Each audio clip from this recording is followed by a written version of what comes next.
Hello everyone, इस video में हम पढ़ेंगे द हिंदू के एडिटोरियल का एक पोर्शन और सीखेंगे इसको हिंदी में ट्रांसलेट करना।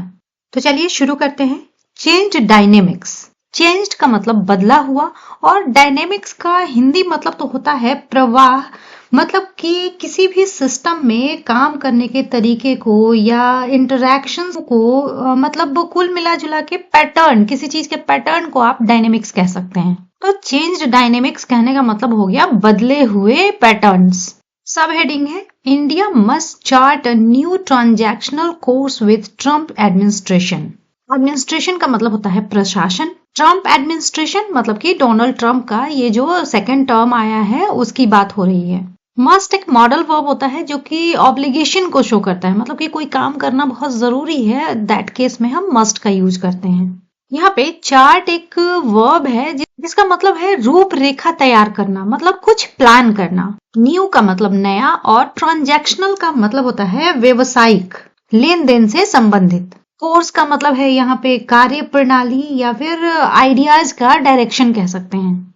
यहाँ पे सब्जेक्ट है इंडिया और चार्ट है इसका मेन वर्ब। मतलब हो गया इंडिया को ट्रम्प एडमिनिस्ट्रेशन के साथ एक नए व्यावसायिक कार्य प्रणाली को जरूर से प्लान करना चाहिए।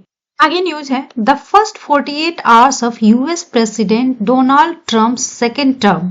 टर्म का मतलब होता है कार्यकाल, मतलब हो गया यूएस प्रेसिडेंट डोनाल्ड ट्रम्प के दूसरे कार्यकाल के पहले 48 घंटे have been proof of the radical shifts he plans over 4 years.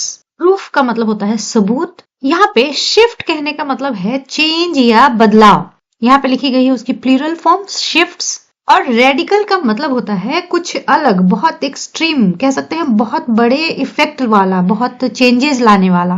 तो रेडिकल शिफ्ट्स मतलब कह सकते हैं एक्सट्रीम चेंजेस। अब यहाँ तक में मेन सब्जेक्ट हो गया द फर्स्ट 48 आवर्स और यहाँ पे बीन है मेन वर्ब। बी का मतलब होता है होना या बनना, उसी की थर्ड फॉर्म होती है बीन जो कि यहाँ पे मेन वर्ब का काम कर रही है।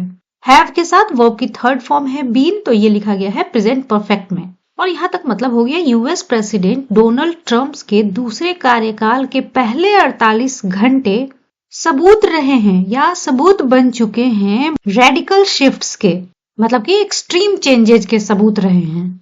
यहाँ के आगे जो ये क्लॉज है ही प्लान्स ओवर 4 years, वहां पे सब्जेक्ट है ही, प्लान्स है इसका मेन वर्ब और ये लिखा गया है प्रेजेंट इंडेफिनिट में। कभी कभी प्रेजेंट इंडेफिनिट का यूज किया जाता है फ्यूचर के ऐसे इवेंट्स के लिए जो बिल्कुल शेड्यूल्ड हैं, जिनका होना सर्टेन है। और ये रिलेटिव क्लॉज इन रेडिकल शिफ्ट्स के बारे में लिखा गया है। मतलब हो गया जिन्हें, यानी कि ये रेडिकल शिफ्ट्स को वो अगले 4 सालों में प्लान कर रहे हैं, मतलब कि इन बड़े बदलावों को, एक्सट्रीम चेंजेस को लाने का प्लान कर रहे हैं। With the overarching theme of putting America first.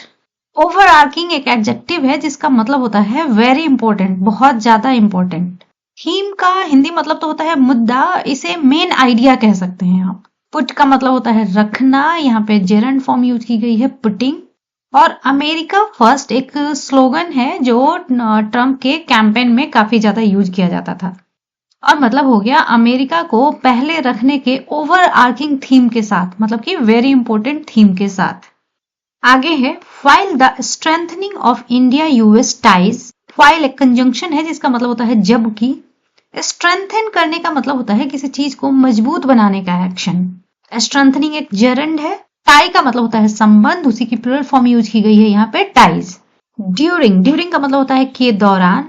His first term, his Donald Trump के लिए लिखा गया है, उनके पहले कार्यकाल के दौरान। Should give those in new Delhi attempting to strategize for this term some comfort. यहाँ पे दोज इन न्यू दिल्ली लिखा गया है इंडिया में जो पॉलिसी मेकर्स हैं, इंडिया के जो फॉरेन कंट्रीज से रिलेशनशिप्स होते हैं उनको हैंडल करने के लिए जो ऑफिशियल्स हैं, पॉलिसी मेकर्स हैं, स्ट्रेटेजिस्ट्स हैं, उनके लिए लिखा गया है those in new Delhi. Attempt का मतलब होता है प्रयास करना, यहाँ पे उसकी प्रेजेंट पार्टिसिपल फॉर्म लिखी हुई है, मतलब कि प्रयास कर रहे। तो स्ट्रेटेजाइज का मतलब होता है रणनीति बनाना। फॉर दिस टर्म, इस टर्म के लिए, इस कार्यकाल के लिए। सम का मतलब होता है कुछ, कंफर्ट का मतलब होता है राहत। मतलब हो गया जबकि उनके पहले टर्म के दौरान, मतलब कि डोनाल्ड ट्रंप के पहले कार्यकाल के दौरान इंडिया यूएस संबंधों की मजबूती उन लोगों को कुछ राहत देनी चाहिए जो दिल्ली में रणनीति बनाने का प्रयास कर रहे हैं। His moves now, यहाँ पे moves का मतलब है actions, मतलब कदम या चाल कह सकते हैं। Make it clear, स्पष्ट करना। Make it clear का मतलब होता है किसी चीज को स्पष्ट बना देना, मतलब कि उनके actions अब ये स्पष्ट बनाते हैं that it will be necessary। Necessary का मतलब होता है जरूरी, यहाँ पे बी है मेन वर्ब जिसका मतलब होता है होना। टू एक्सपेक्ट, एक्सपेक्ट का मतलब होता है उम्मीद करना। द अनएक्सपेक्टेड, द अनएक्सपेक्टेड एक नाउन होता है, इसका मतलब होता है अप्रत्याशित, कोई ऐसी चीज हो जाए जिसके होने की उम्मीद ना हो।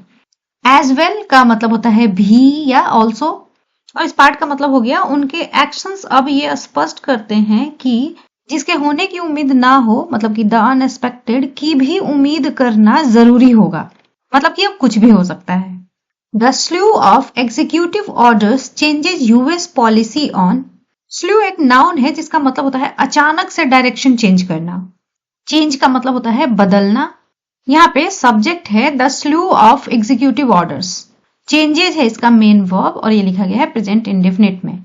मतलब हो गया एग्जीक्यूटिव ऑर्डर्स का अचानक से डायरेक्शन चेंज कर देना यूएस पॉलिसी को बदलता है on energy, the environment and climate change, trade and global taxes, citizenship routes. Citizenship routes कहने का मतलब है नागरिकता मिलने की जो भी क्राइटेरिया होंगी उसके लिए लिख रहे हैं citizenship roots.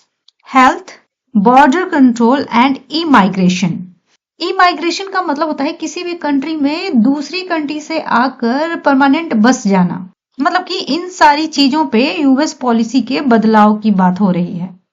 But the new administration, लेकिन नया प्रशासन, हैज शोन, शो की थर्ड फॉर्म होती है शोन।